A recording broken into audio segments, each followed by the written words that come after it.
Greg Hahn. Sorry. We will start our meeting. This is July 17th, Thursday, 2025. First thing we'll do is do the roll call. Robert? Good afternoon, directors. Please indicate your attendance when I call your name. Director Hahn? Aye. Director Gardner? Aye. Director Wilson? Director Fagan? We have a quorum. Thanks, Bob. Item number 2 are awards and accommodations, and our president and CEO, Jennifer Purrs, will present those and accommodations we have for June and July. Excellent. Thank you. Good afternoon, everyone. This is Jennifer Purrs, President and CEO. And I will say, because of the public hearings that we held during last month's board meeting, we chose to postpone June's awards and commendations to this month. So I have double the fun and honors today. So first, we're going to start off with our safe driver recognition. The operators listed here were recognized in May for their safe driving record, and as always, received a National Safety Council patch, pin, and certificate. I'd like to recognize Patrick Gray at the top of this list. He has been working with us for 20 years and has 19 years of safe driving.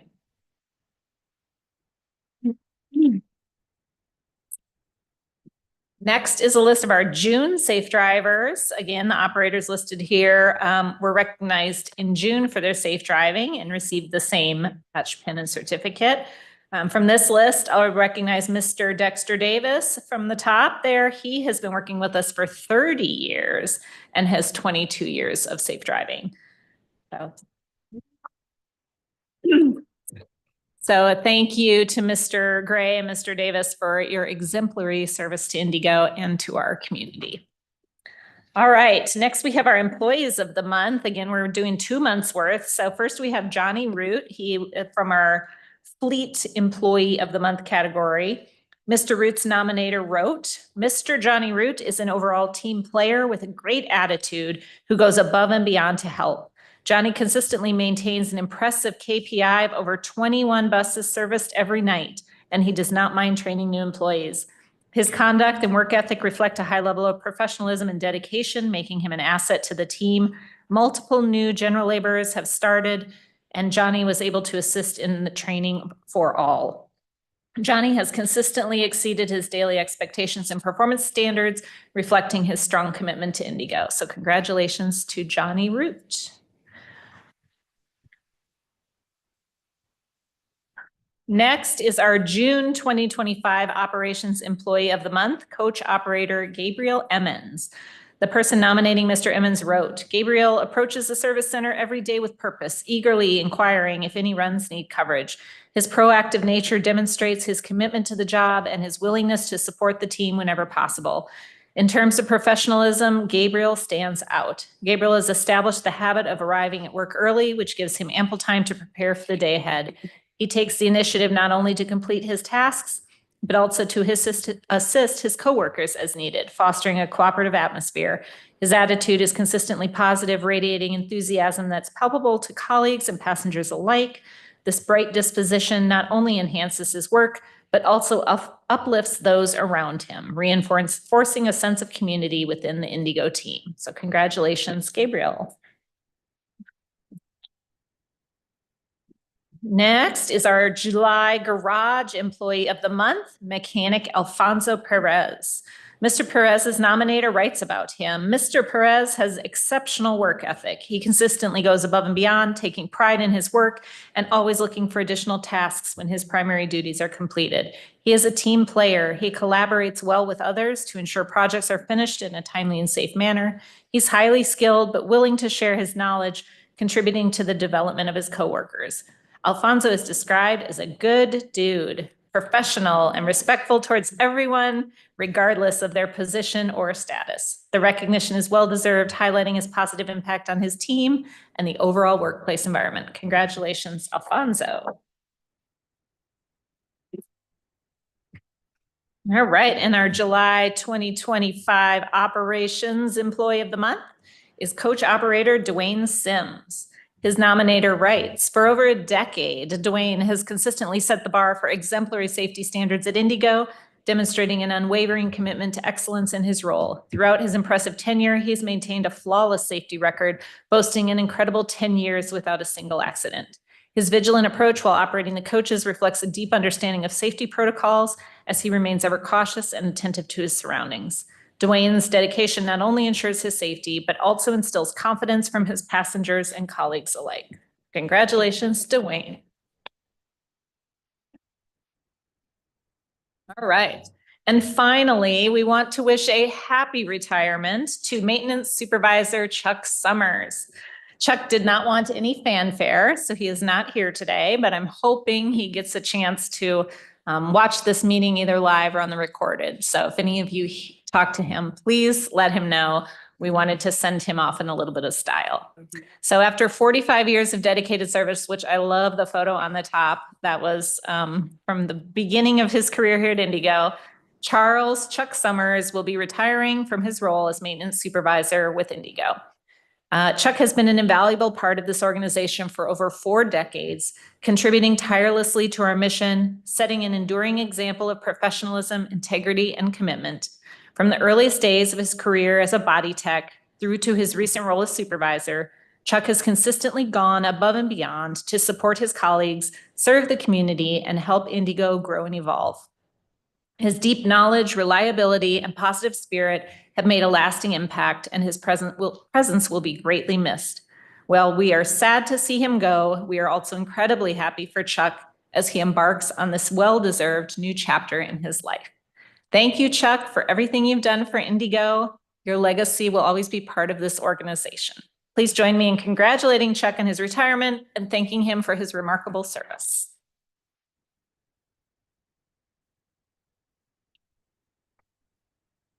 And that is all I have. Thank you for the opportunity to do that. Thanks, Jennifer. Next, moving on to item 3, our committee reports. And without objection, we will enter into the record and the Service Committee report for its meeting on June 12th, 2025, and the reports to the Finance Committee and the Governance and Audit Committee for their meetings on July 10th, 2025. Is there any objections? No objection. Okay. Mr. Chair, I'd just like to note for the record that Director Slash arrived at about 4:11 p.m. Welcome. All right. Well, if no objections, we'll enter those into the record then.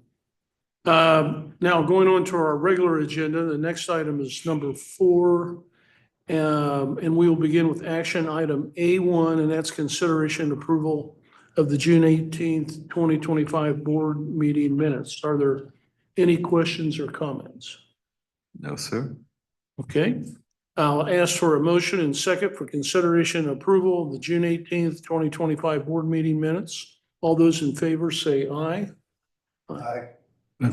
Mr. Chair, You we wanna do need a a roll motion. We need a motion. Motion, yeah. Who's, Second.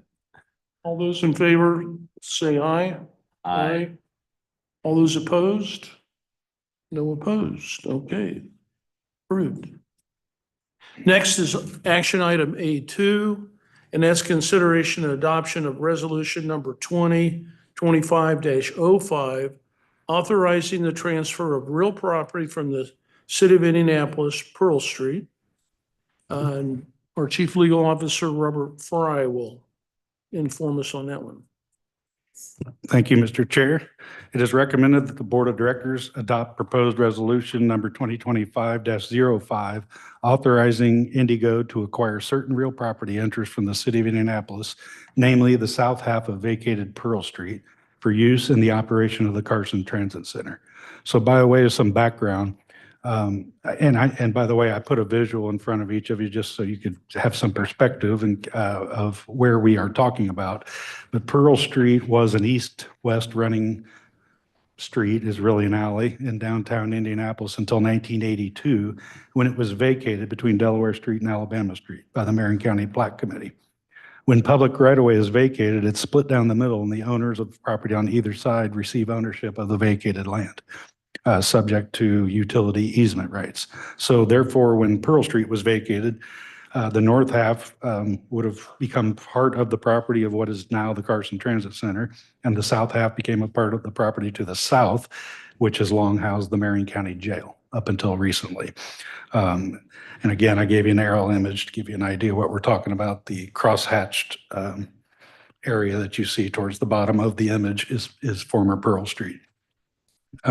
So by statute, two political subdivisions can exchange or sell property to each other based on any terms and conditions they agree upon, as evidenced by substantially identical resolutions being adopted by their governing body. The city of Indianapolis, as you may be aware, has torn down the old Marion County Jail and plans to redevelop that property. And as part of that process, Indigo requested and the city has agreed to give us that south half of vacated Pearl Street that was part of the jail property. At its meeting on June 4th of this year, the Metropolitan Development Commission of Marion County adopted a resolution authorizing the transfer of that south half of Pearl Street to Indigo at no cost to Indigo. Therefore, we're asking today that this board adopt a similar resolution that likewise approves the transfer of the property to Indigo at no cost. So there will be no cost to actually receive the property. There'd just be some minimal costs, less than $100 probably, to record the deed of transfer from the city to Indigo. With that, I can try to answer any questions you may have.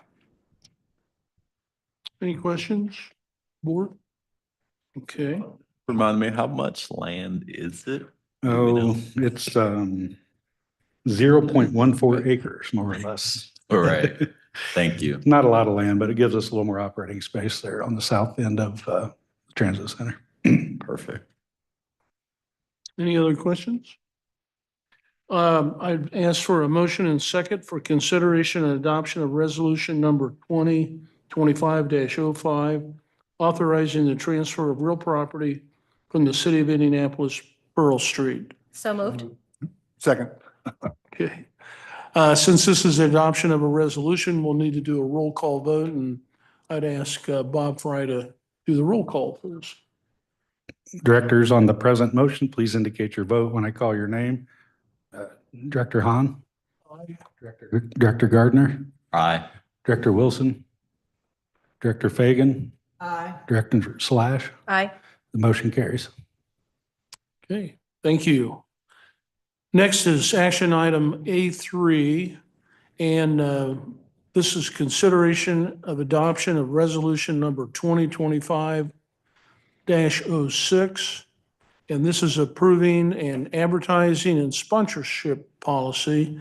And Bob's going to speak to this and has done a lot of work on it, so. Yeah, thank you, Mr. Chair. It is recommended that the Board of Directors adopt proposed resolution number 2025-06, officially adopting a new advertising and sponsorship policy for Indigo. So Indigo has historically allowed advertising on its buses, and it also seeks to seek out further opportunities for advertising and sponsorships on other assets, and not only buses, but also bus stops and shelters, BRT stations, and perhaps any other facilities. However, it's important because we are a government entity that we have very clear objective standards to determine what we would and would not allow from a standpoint of advertising. And our current policy is a bit outdated. It's been around for some years. And since it was adopted, there's been numerous court decisions finding that some of the language used in our policy, not specifically Indigo's, but it was common language used in a lot of policies by transit agencies, but courts have found that they were too vague and violated the freedom of speech enshrined in the First Amendment to the U.S. Constitution. So the purpose of this updated policy is to not only modernize it, but also to make sure that our policy falls in line with this long line of court decisions, which basically hold that we can maintain content-based advertising guidelines, which are designed to preserve our advertising spaces for its intended purposes, but we cannot discriminate on the basis of viewpoint. So this new policy has clear objective standards, not vague or subjective standards, that would risk First Amendment liability. But with the adoption of this new policy, we should be on solid ground. The new policy creates a uniform, viewpoint neutral process to evaluate advertising and sponsorship opportunities and allows us to determine which opportunities we're going to pursue consistent with the objectives of our advertising policy. So with that, I can try to answer any questions you may have. Any questions? I know a lot of information's been sent around on this, so I think everybody's pretty well informed. I can tell you that some of these go back to what we call the blue laws, which were implemented many, 80, 90 years ago. And most of them have been found unconstitutional now under the Commerce Clause in our federal Constitution. So I know you did a lot of work on this. Really appreciate all your effort, Bob. So with that, if there's no questions, I'd ask for a motion and second for consideration and adoption of resolution number 2025-06, approving an advertising and sponsorship policy. So moved. Second. Since this is the adoption of a resolution, we will again need to do a roll call vote. And Bob, would you do the roll call, please? Board members, please indicate your vote on the present motion when I call your name. Director Hahn, Aye. Director Gardner, Aye. Director Wilson, Director Fagan, Aye. Director Slash. Aye. Motion carries. Okay, thank you very much. Next, we have action item A4, and this is a consideration and approval of additional design fee for 1501 trench drain replacement project services. And this will be presented by our Senior Director of Capital Facilities, Moderation and Asset Management, Andrea Hermer. Andrea.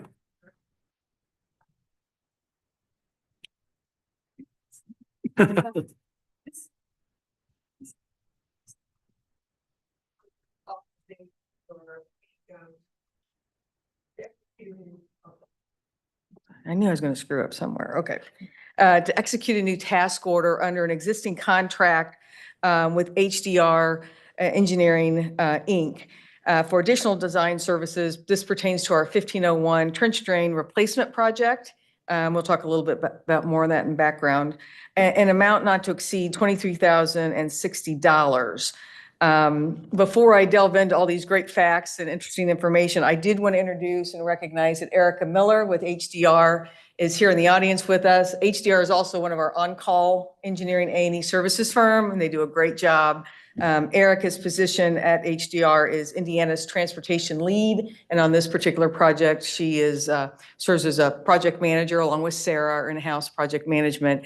And I would just say consultant extraordinaire. If folks are familiar with Erica's name, she worked for the city, and she understands the needs of more municipality type organizations and how to find that right balance as far as cost. So thank you for coming. And I hope I don't screw this up and you get this approved. So this project, the reason for this project is that, we are converting the existing trench drains into, the existing trench drains, which are really open graded drains, into narrower trench drains. And this is really important because it's really the goal of this is going to reduce the responsibilities and the need for upkeep and maintenance. There still is requirements, but it's going to really reduce that burden and make it a lot more easier for operations and facilities folks to deal with. And also, I think we're just going to get better quality by this approach. There's just going to we have a lot of buildup and sludge and those kinds of things that get built up and over time. And this design is going to help us prevent, keep away from that. We started the project in May. We started excavation work. We're just doing one drain at a time so as to only interfere with one of our bus lanes as far as fueling lanes at a time so we can keep service. Cheryl's keeping service going as we expected. And when we opened up the first trench drain, the first existing open graded drain, and we excavated, we knew the fuel line was there, but the fuel line ended up sitting much higher than what reasonable folks and designers would have expected. So as a result of that, HDR has done a good job. We had to essentially redesign this. And basically, the approach is, instead of the trench drain being this deep, it's going to be shallower, or it's going to be shallower and wider. Okay, so that we can fit it where the current elevation is and the location of the fuel line, because the last thing we want to do is have to touch or relocate the fuel line. So it's a fairly straightforward, simple resolution, but it does require the designers to go back in and make certain that all the details will work. And so that's the nature of the project. So this project also will not have any XVE participation, because obviously we need to go back to the designer of record for consistency to make this, although HDR has done a really good job of including XVE participation in all of our projects under their contracts. So the financial impact, this is going to be an additional cost, but we were able to work with the facilities team and Justin, and we were able to find available funds to be able to cover this, so that we can move forward and complete this project, and so we can realize the benefits and purpose and need of it. So any questions about that? But that's our request. Any questions from the board? Okay. Have any questions, but I would say maybe next time I do like visuals just to be able to see you if you have them. Oh, we've got visuals. Yeah, no, I apologize. We can do that. I'll make a note of that next time. You don't like this and this? Thanks. Okay. I will now ask for a motion and second for approval of additional design. Yeah, no? Is that the right one? Yeah, Yep. there's two of them, so here. Additional design fee for 1501 trench drain replacement project services. So move. Okay. All those in favor say aye. Aye. Those opposed? No nays. Okay. All right, next one, Andrea. Action item A5, and that's consideration approval of East Campus Design Services. And you're up on that one. Okay, yeah, no, thank you. This is a request, again, for the board to authorize Jennifer Pierce, the CEO, to execute a new task order with CDM Smith, who's the designer of record on our project for the additional facilities on the East Campus, to expand the East Campus project to include some additional fleet operation and fleet services over here. And so where we're at in the project right now, as far as the design and planning, is that we did, as a result of the last work we did, we do have a agreed upon conceptual design, if you will, scheme. The good news with that is that it's one that much better aligns with our project budget. So we are gaining some confidence that we can meet our project's goals and purpose and need within the budget that we have. And so that was a very important step. So this task order is asking for additional funds so that we can go, and we already have project budget to cover these fees, is to take that conceptual design and advance it to 30%. And this work should be completed by the end of the year. The amount that the task order is for is an amount not to exceed $1,107,220. And like I said, this is a critical next step to us advancing the progress on our East Campus expansion project to add additional vehicle maintenance services. If anyone has any questions, I'm happy to address. There is, in DBE participation, we do have the overall XBE participation under CDM Smith is 25.47%. On this particular task order, we do have XBE participation coming from three of the tasks that we have. Guidon is going to provide electrical work. Vistara is doing our cost estimating services, and CTL will be doing some engineering testing under this task order. Happy to answer any questions. Any questions? Andrea, when do you anticipate that we'll get this project to ready? To ready? Yeah. The general schedule, and we kind of, the next approach too, we know that because we're going to be at the end of 30%, we're going to look at that purpose and need in that budget, right? To make Yep. certain that we are realizing the value and the absolute value that we need. So this will get completed with 30% by the end of this year. I Okay. feel pretty confident about that. And then next year, we also hope to be able to get our construction management constructor on board by the end of the year. And so then in 2026, generally speaking, we'll be taking it from 30% to 100%, let's say, right? Along with our CMC that's going to help us with pre-construction activities and play that role. With the current schedule looks at starting work in Q1 of 2027. Okay. If that helps. Yep. Andrea, do Sure. you want to share the caveat that we've put on that? Do you want me to share the only yeah. caveat that we put on that is we have a grant for 33 million that is kind of stuck at under review at USDOT. So we have asked the team not to proceed with bringing the CM team on board and moving beyond 30% until that grant is fully executed and we're positive that it's going through. Yeah, so no, I appreciate that. That's important. And yes, and even the schedule I just outlined assumed worst case that we wouldn't get the signed grant agreement until the last possible date, but we still feel like we could have time to get the CMC on board to meet kind of that broader project schedule. Yep. Thanks for that. And thanks for that additional context. I'm sorry. Are you done? So help me understand. So assuming that the grant comes, is there a drop dead date that, you need to have that grant executed? Well, I think there's before it creates problems? Yeah, I think as I understand it, and I'm relying on Cassie, our grant specialist, who does a great job. The last date that, for approval on that grant would be September 30th. Right. So So we at need the end of the fiscal year. Okay. that approval process by then. And so then, like I said, we assumed, like, let's say we get to start that, then October 1 would be the earliest date we could start. Okay, So, great. yeah, so September 30th is the big date that we need to get that grant agreement. And I know Cassie and the rest of the folks are doing everything they can to get that taken care of. Yeah, I mean, it's just stuck at DOT, so we're just going to have to wait for them to get done with their, whatever it is they're doing. So, okay, great. Thanks. Any other questions? If not, I ask for a motion and second for consideration and approval of the East Campus Design Services. Favor, say aye. Aye. Any opposed?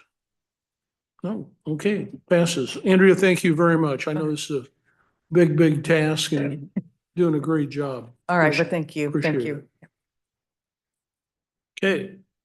This brings us to agenda item number 5, and this is information item, and item I1 is the finance report, and that'll be presented by our CFO, Bart Brown.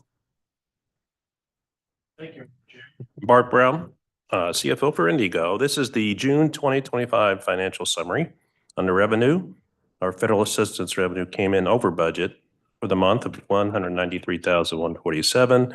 Other operating revenue category is over budget by $31,354. And for the year, we are under budget by $599,633. Passenger service revenue was under budget for the month of $75,836. For the year, we are under budget for $371,348.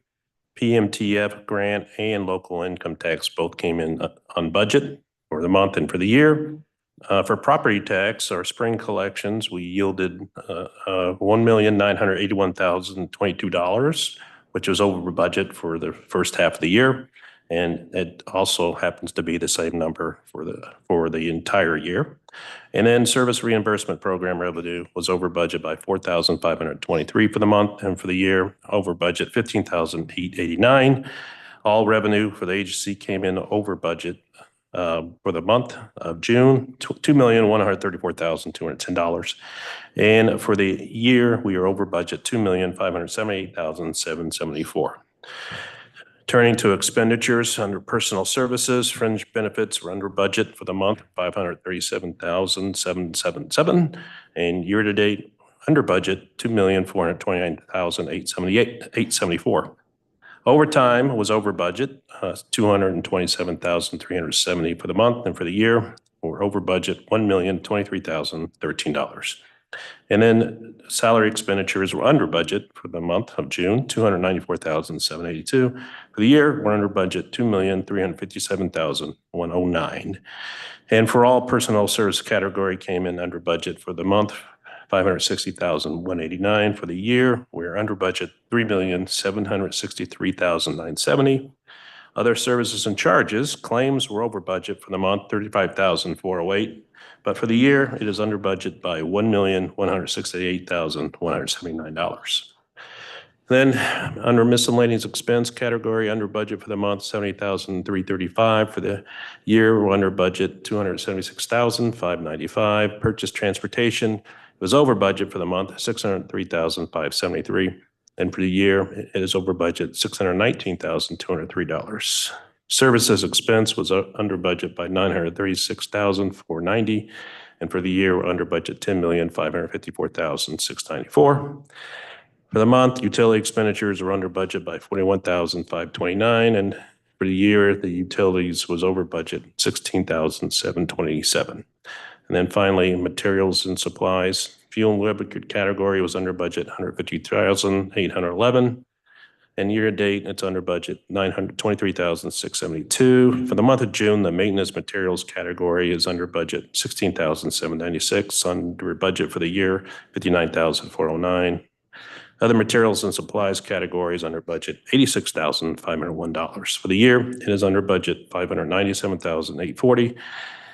And tires and tubes category is under budget for June, $18,064. And for the year-to-date, under budget, $207,050. So all materials and supplies under budget, $275,172. For the year, $1,787,972. Overall, total expenditures came in under budget for the month, $1,244,735, and year-to-date under budget, $16,915,479. We did have a couple of non-budget requests, and you heard a little bit about these two requests. One was for the additional engineering for the trench drain, and that was estimated at $20,000, and then additional work to do that project, the planning work, is $10,060. And Mr. Chairman, that concludes the report. I'd be very happy to answer any questions the board may have. Any questions from the board, Rick? Hey, Bart. Yes, sir. I'm just a little confused. So the 23,000 that we just voted to approve for that's the 20,000 in additional? That is correct. Yeah. Okay. Yeah. So the request comes in ahead of time and then they get the better number. So additional work, is that the actual work to do the drain with the new design? There were two things. One was the planning work and then the additional work itself. And I don't know if Andrea, I'm sorry, wants to clarify anything that was presented here. I want to clarify it, but I will. Looking at the unbudgeted requests, those expenses related to, they weren't the design engineering modifications, but as part of the work, the soil, we needed additional funds for environmental services because as we excavated, and we knew this, it's just the dollars that ended up coming in were going to be higher, was that we have an environmental consultant who's there on site to characterize the waste as we have to clear it. We have not had any problems, but there's a certain process that we go through. So the 10,000, so I'll get to that. 10,060 is for that environmental work? Okay. Yes, and then the additional engineering, this was before this request. There were some additional engineering services earlier in the project, and I think that's back in June, that we needed to cover. And so that was an unbudgeted request that we had asked for. So this 20,000 is not the 23,000, it's in addition to the This is in addition to. 23,000? So we're at 43 and change now? Okay. Yes. All right. Any other questions? Hey, Bart, how's come we're so far under budget on fuel and lubricants? Man, that's unbelievable. 20-some percent. Yeah, well, so typically, and you'll hear a little bit maybe during the budget as well for 2026, we work with operations on their need for fuel, and then we estimate what price may come in, and we don't get those prices until we do the budget. So for 2025, we locked in the budget, and then we got great news on our fuel for 2025 right after that. So we are seeing significant, savings. And we cross our fingers because we just put out, again, the qualifications, RFQ for fuel. And we hope to get, we hope to get at least close to the same price but we are going, Justin is going to tell you, we're going to budget a little bit more for Okay. fuel for 2026. Well, that's fabulous. Yes. That's great news. Is there any other questions? Okay. Then we will move on to, next item is I2, and that's introduction of the 2026 budget. And Justin, are you doing that, or Bart, are you? Introduce it, Mr. Chairman, and then Justin is going to do the bulk of the presentation. But we are thrilled to present the 2026 proposed budget to the board for introduction tonight. There won't be any action. We'll have Justin will go through the schedule. I do want to, and he'll say it as well, just reiterate that we'd be very happy to sit down with any board members to do one-on-ones to go over it in detail. That's what this next month that we're going to set aside time for you. And if you could go to the next slide, please.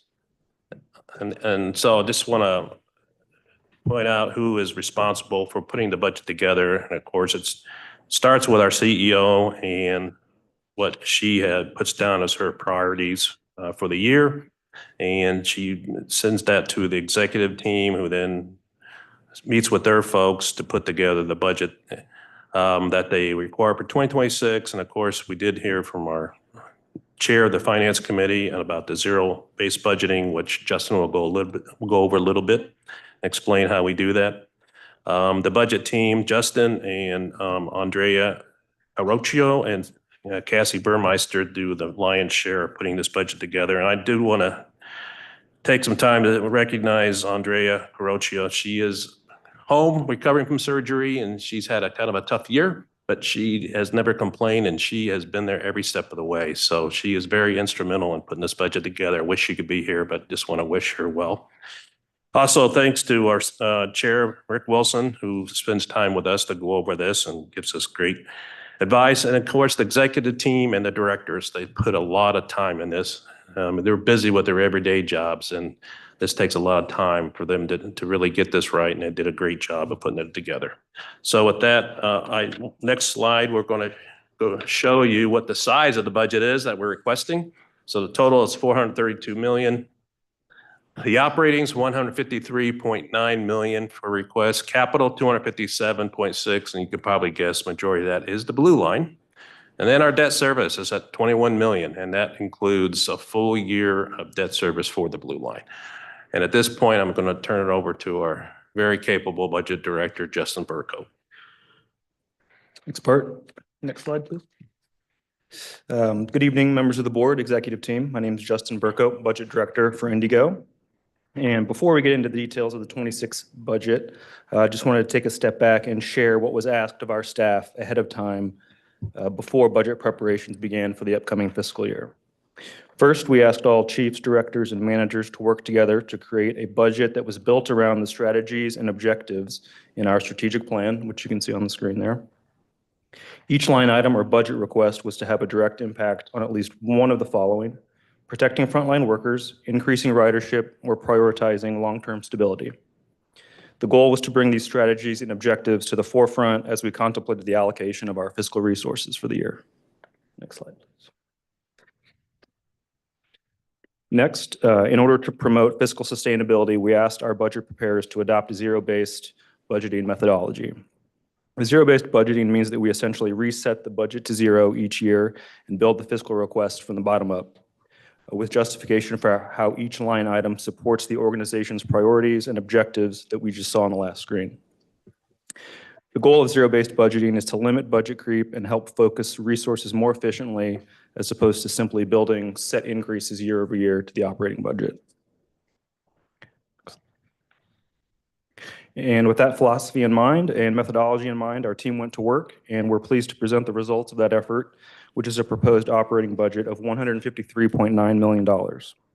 This represents a 4.85% total increase when compared to the 2025 adopted budget, but importantly, it reduces budget growth by 1% when compared to the 24-25 budget cycle. By main expenditure category or character, we're budgeting $84 million for personnel services, $54 million for other services and charges, and $15.5 million for materials and supplies.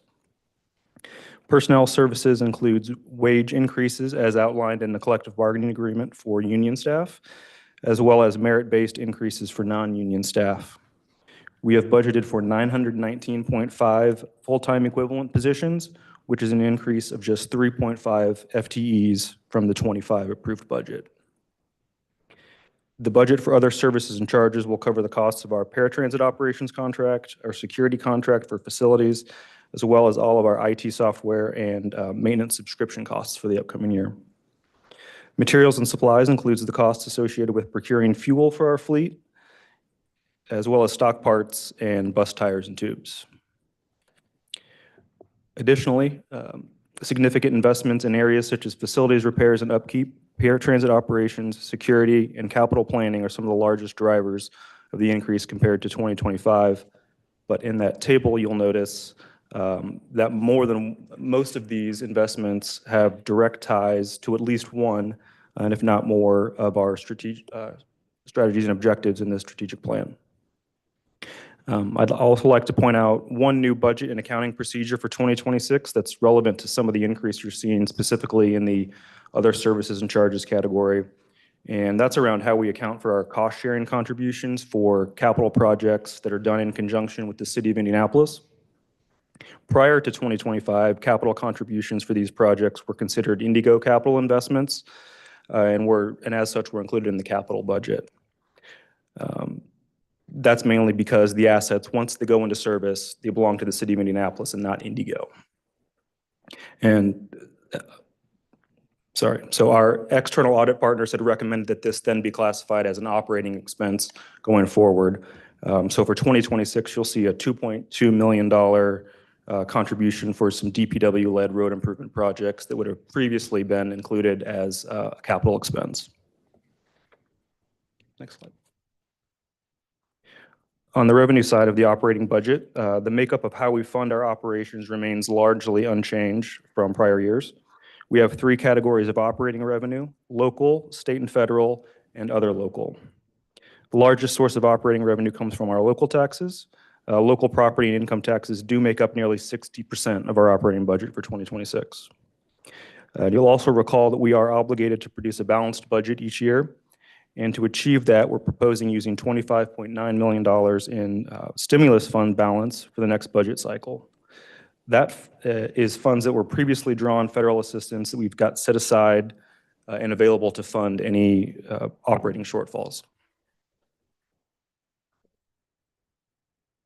Our local revenue budget is planned to support $102 million worth of operating expenses next year. In 2026, we're planning to utilize $42.7 million in property taxes. This represents 4% growth in the net assessed property tax value from the prior year and also includes $16 million in special property tax. Total transit income tax, or referendum funding, is estimated to be $81 million, $49.5 million of which will be supporting the operating budget in 2026. The remaining income tax revenue will be split between our debt service budget and our capital program. Farebox collections are budgeted at $5.9 million in 2026, which represents a $700,000 increase from projected collections in 2025. And finally, we have $3.9 million budgeted in the other local revenue category, which is primarily made up of advertising and interest revenue. From our state and federal partners, we're planning on using $51.9 million to support the operating budget next year. That includes $11.4 million from the Indiana Department of Transportation's Public Mass Transit Fund. This $11 million represents what was approved in the state's most recent biennium budget and sees no increase from 2025. On the federal formula side, we're projecting $14.6 million in operating revenue, which will support our ADA paratransit operations, safety and security initiatives, and our preventative maintenance activities. And as I mentioned earlier, we're programming $25.9 million in stimulus funds to balance the 2026 operating budget.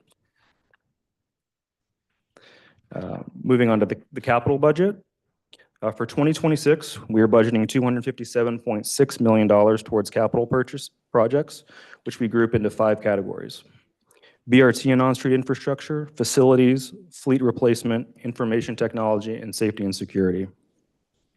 As has been the case for the last several years, we continue to make the largest capital investments in BRT, facilities, and in modernizing our fleet.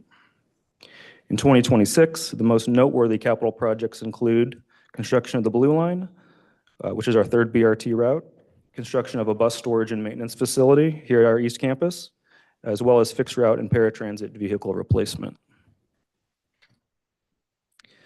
We fund our capital improvements through 3 main sources. Those are grant reimbursements, local taxes, which is made up of property and income taxes, as well as through the proceeds from municipal bond sales. The issuance of bonds allows us to stretch our local income tax revenue and make more upfront investments in these capital projects. And for 2026, we'll be using nearly $95 million in bond proceeds to fund those investments. And I'd also like to highlight the fact that we will be bringing back $142 million worth of funding in the form of grants to Indigo for our capital program. This represents more than half of our capital budget for next year. And this is a testament to the great work that our grants team does in identifying competitive and formula grants, and then doing the difficult work of securing those opportunities through grant applications and reporting. So that the work that they do is extremely critical to maximizing the value of our local dollars. And then the 3rd and final budget that we fund on an annual basis is our debt service budget. We currently have 4 debt issuances that have helped fund BRT design and construction, replacement of vehicles and equipment, and investments in operating infrastructure. The oldest issuance is from 2018, and that was issued with a 10-year term to maturity, so we will no longer have debt service obligations related to that after 2028. And the most recent issuance was sold earlier this year for a par amount of $125 million and will go towards building and equipping the Blue Line. This issuance carries a 20-year term to maturity and has maximum annual debt service payments of $10 million.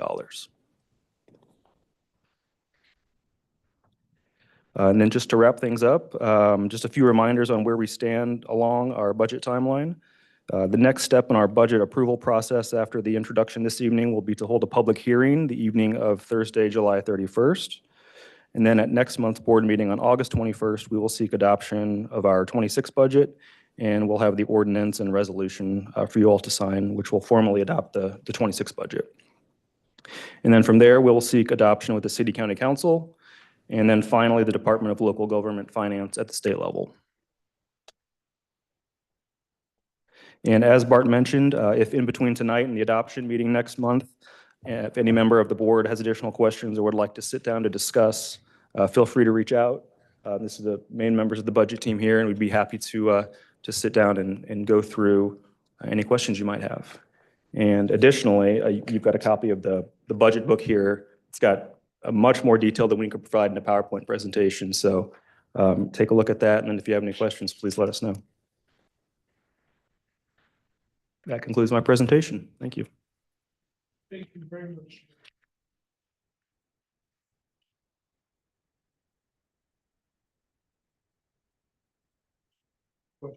Chairman, but I just want to, for the record, thank Justin and Andrea. I call, George W. Bush called Mitch Daniels his blade.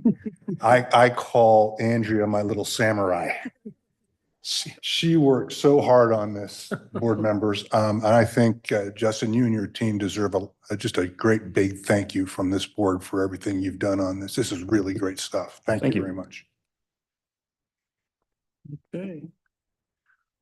Well, that's all that we have for this evening. I would like to close and thank all of our staff and our employees. It's been a rough and tumble last 2 or 3 weeks with a lot going on. including the weather. I know this, growing up on a farm, I know what it is to work outside in this heat and humidity, and it's only gonna get worse. But, and then we've got huge weekends and weeks coming up with the NBA All-Star game going. And then we've got free, yeah, free rides on Indigo. There you Thank you, Pacers Sports and Entertainment. go. And then we also have the Black Expo. And I know there's several other things going. So it's going to be extremely busy. And we just want our staff, employees to be safe and thank them for all their efforts under some trying conditions. So with that, we will adjourn until our next meeting in August. Thank you.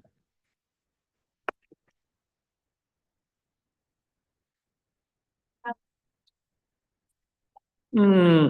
Didn't you all